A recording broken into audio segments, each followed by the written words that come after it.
সরকারকে বলতে চাই, দেশের স্বাধীনতা, সার্বভৌমত্ব, নিরাপত্তা এবং দেশকে সন্ত্রাস মুক্ত করতে হলে দল হিসেবে এবং ব্যক্তি হিসেবে আওয়ামী লীগের সকলকে বিচারের কাঠগড়ায় দাঁড় করাতে হবে।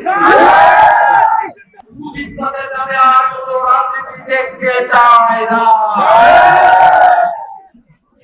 ভারতের সন্ত্রাস, আওয়ামী দালাল এবং দোসররা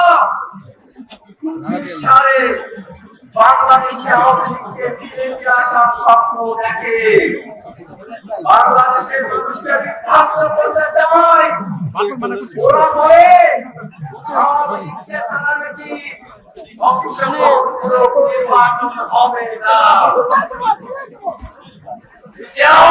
বাংলাদেশের গণতন্ত্রকে হত্যা করেছে।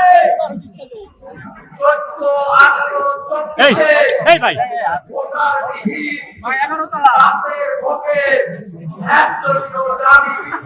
করে বাংলাদেশের গণতন্ত্রকে হত্যা করেছে। সেই আওয়ামী বাংলাদেশের গণতান্ত্রিক রাজনীতিতে আর কোনো সুযোগ পেতে পারে না। গতকাল গোপালগঞ্জে আপনারা দেখেছেন আওয়ামী লীগের সন্ত্রাসীরা তারা চৌকিবাদের দীক্ষা নিয়ে এমসিপি এবং অগ্রসরের নেতাদের উপরে বড় জাতি আক্রমণ করার চেষ্টা করেছে। আমাদের উপরে পরিবর্তন করেছে। গোপালগঞ্জের মাটিতে মুজিববাদের স্লোগানকে তারা কমিয়ে রাখতে পারে না।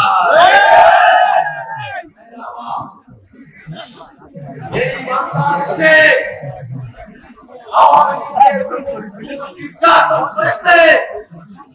সারা দেশে আওয়ামী লীগের নেতারা মানুষের উপরে যে অবরোধ অত্যাচার করেছে।